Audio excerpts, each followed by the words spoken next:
What's going on, guys? Welcome back to the Pacers Gaming YouTube channel. First time you've ever seen all of us on the same screen. This is pretty special, so we're excited. Welcome back. Thanks so much for tuning in. Hope you guys are staying safe, staying healthy. As you can see, we're practicing social distancing right now as well. So this is fun. We're thankful we can all get together and create some awesome content for you. And speaking of content, today the video is all about beginner tips for 2K, specifically NBA 2K20. And if you're just picking up the game, maybe you're in quarantine and bored, this is the place to be. We have 6 pros to tell you some tips that can allow you to take your game to the next level really early on in the process. So we're going to start out here. I'm going to go to my left. I don't know how they're set up for you guys right now. I think Spencer's recording. But Nate Call, let's hear your tip for beginners who are just picking up NBA 2K20. Yeah. So, well, first off, how you doing, Cody? I'm doing well, man. It's good to see you, man. It's good to see you as well. I can see it's a beautiful day in Indy. We got some sun coming in. I got my hat on. First time wearing a hat. There you go. Okay. So, first beginner tip, one tip I have for you guys is to hone in on one position, whether it's point guard, shooting guard, lock, sharp, center. And I think the way to go about that, Cody was kind of talking about it too, maybe just hop in a quick game, see what position feels natural. So if you gravitate towards, playing a big and that feels fun for you, it feels natural, stick with that position. Don't try to become too versatile early on and do everything. Pick one position and try to stick with it as long as possible. Perfect. Yeah, great point. We know your first position was lock, right, Nate, through and through? It actually was not, Cody. It was sharp. It was sharp. I was a sharp, back in 2K16, and I made the mistake of trying to bounce around too many positions. So once I finally settled on lock, I did not move off of it. So, but perfect. Sharp. Easiest position in the game, right, Swizz? Oh, it's tough. It's tough. Speaking of Swizz, well, now you get to comment, Swizz. Let's hear what your tip is. The one tip I would give when I first started playing, or that I would want to know when I first started playing 2K, would be for like when dribbling. I would have wanted to know to play an absolute instead of camera relative. I think 2K now though starts you an absolute though. So I mean, if you're starting out, you already start with that. But back in the day, you'd start with camera relative, and so wherever you're at on the court, if you're on camera relative, your dribble, when you're dribbling, it changes with your right stick, depending where you're at on offense in the court. If you're on baseline or if you're at the top, it's always different. But if you're on absolute, when you're dribbling, no matter where you're on the court, it's always the same animations when you're using the right stick, no matter where you are.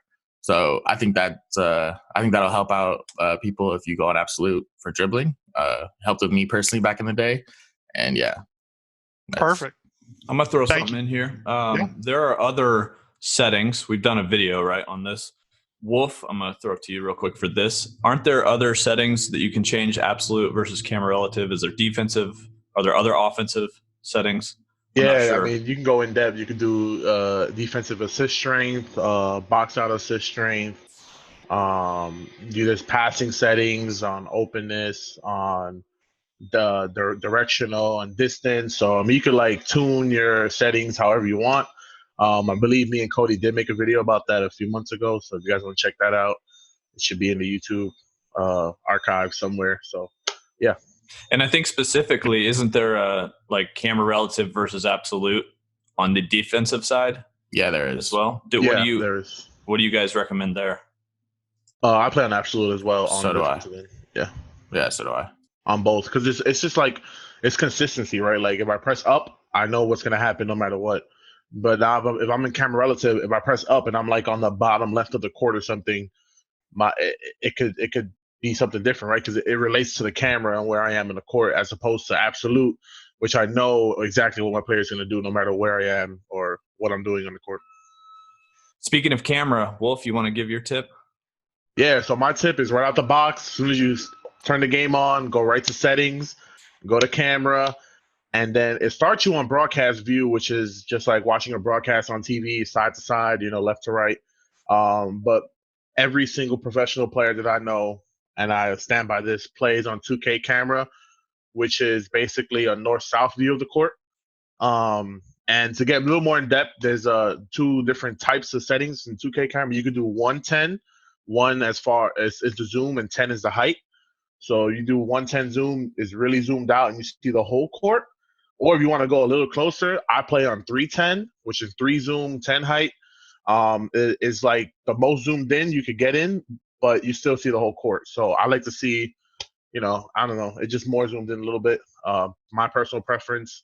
And it also helps with the absolute because the game is always north south, and it helps with dribbling and all that. And on top of that, you can see the court better on fast breaks. Yeah, I mean, because on broadcast, when you get the rebound and you're a big man, you only see the half court, not the whole front. So like you don't know who's open in the other side of the court. That's a little more in depth, but yeah, just put on 2K camera, 110 or 310 depends on how you guys like it. And yeah, that's my tip. Perfect. Awesome. Let's keep going here. Bo, I'm going to throw it to you. We talked about our tips before we got on here, and Bo's is a little more in depth, but we're gonna let him explain, and hopefully it can help you guys out.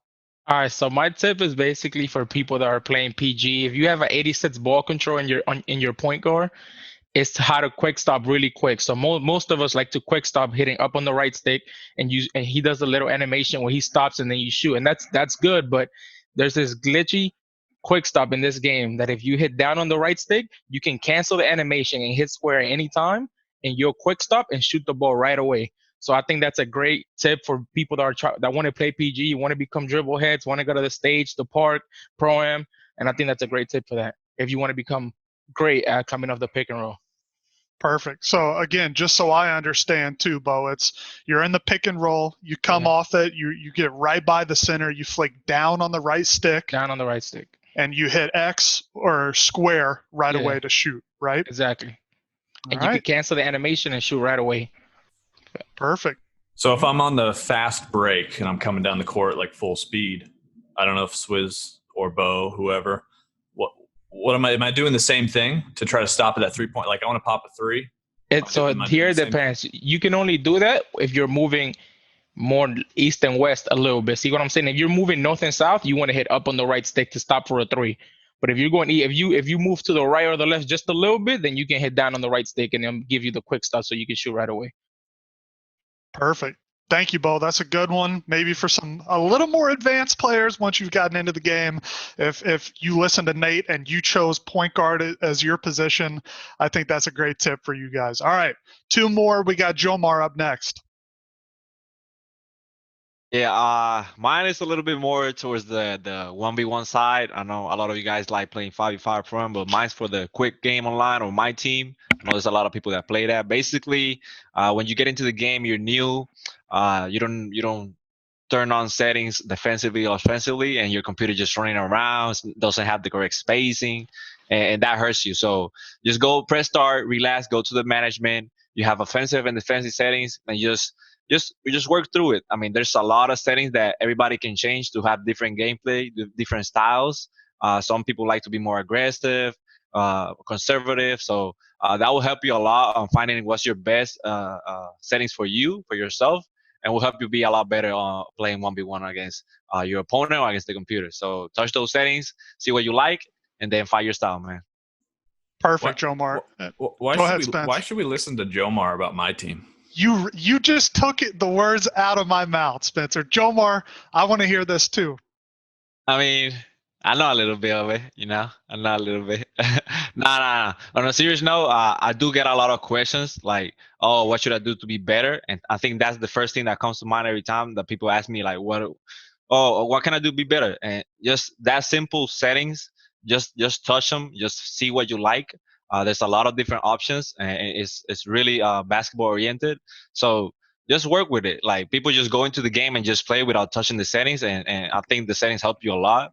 So that would be my best advice and my first advice to everybody that asks me. So just work around those settings, find your best style, and then go with it.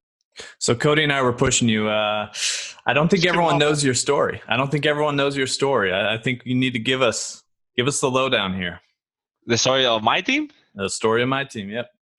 I mean, oh man, you're on the hot seat today, Jomar. Yeah, listen, you're working through. I remember it was 2K19. I tried to qualify for my team. I was still in Puerto Rico, and I qualified. I was the top player on that weekend, but then I got an email. I couldn't. Puerto Rico wasn't eligible, and I couldn't be competing on the tournament. So I was devastated. There was a lot of time sacrificed. But like I said, man, like just in life, stuff like that happens. You gotta keep going. So 2K20 came around. I was ready this time. I did all the preparations, and I did my best. Sacrificed a lot of time with myself, my family, everything. And I mean, it worked out, man. I qualified. I was able to go to Chicago to the All-Star weekend with my brother, and then I was able to compete for 250K, and I came through, man. I won the tournament, changed my life. I'm here now with Pacers Gaming. I think that's something that was really special and helped me. So yeah, I mean, it's just a quick little story, just of, I guess, just don't quitting. Like that first time that happened to me, that I couldn't get in, I could have said, okay, I'm not just gonna try anymore. Like Puerto Rico's not eligible, but I did another route. I said I'm gonna keep pushing, and it paid off. So that's something that everybody should do in life. So yeah, I'm not trying to get like emotional or nothing. So yeah, that's it. No, that's great. You're humble. Spencer and I had to push you there so people know. Wolf, did you have something else to add there too? Yeah, I just wanted to show that I'm clapping. Gosh. Oh, I see it I'm in the Zoom call. Yeah. You're I live. appreciate it. Oh, Appreciate like this that, right? support. That's pretty good. here we go. I got you too. We're all clapping for you, Jomar. That's high IQ. All right. Last but not least, we have Bobby Buckets. What's your tip for beginners here, Bobby? Yeah, I see we're saving the best for last this time around. But my tip definitely would say knowing that there's best jump shots and quicker jump shots than others. So for me, when I started playing 2K and stuff, or even coming into like 2K19, I used to just be like, for example, I like Jason Tatum. So, he didn't have a jump shot yet because he was, new to the league, but went to his player, found what his jump shot was, and that's what I used for my own player. Compared to, there's different jump shots that, have bigger green windows, so it's easier to green, quicker and stuff like that.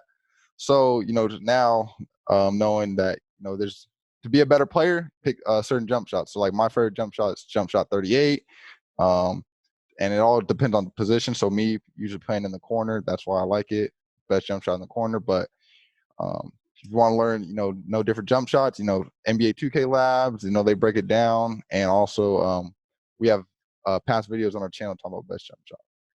Perfect. Awesome, and Bobby. I would say one more thing that now 2K20, they make it a lot more difficult, added in, the whole quick draw element, stuff like that. So Definitely. Yep. That's a good one. We know how important shooting is in 2K20, and if you're just starting out, one of the first things you do in the tutorial is picking a jump shot. So like Bobby said, check out some of our past videos. Wolf and I made one, best jump shots at every single position. So make sure you check out that video and again, take your game up a notch and hopefully having you compete early on in your 2K career. So Cody, I have a quick question for you, real quick. Talk to me. About jump shots.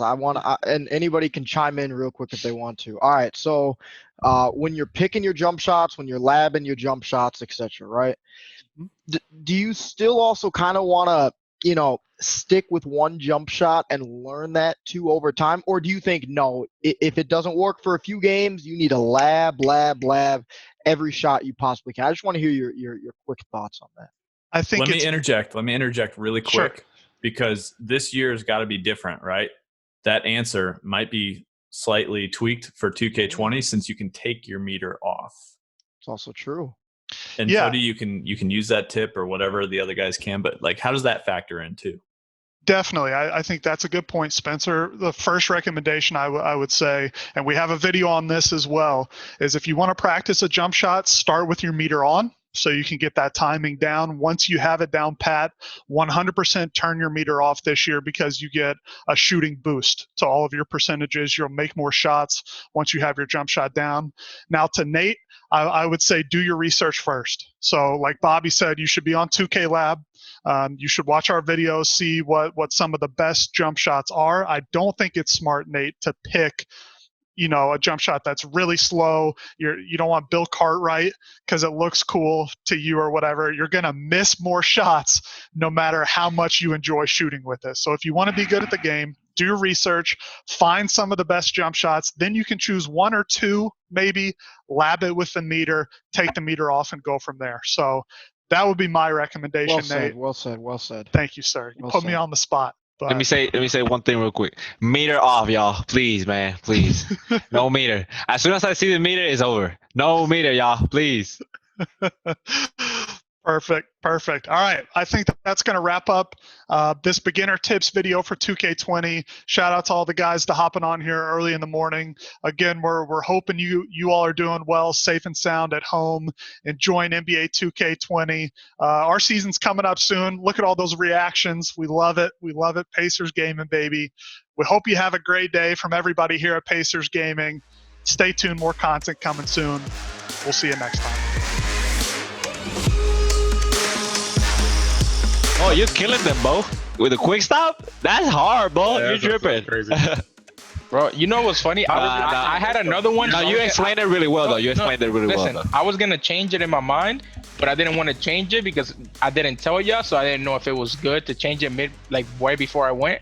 So I was going to say another one. I was going to say, it's still for like PGs, but I was going to say like, they don't teach you how to do like all the dribble moves in the controls. Like 2K actually doesn't teach you. A way to learn how to dribble, you go to YouTube and go look at the tutorials from other influencers if you want to learn how to dribble and be stage heads. Exactly.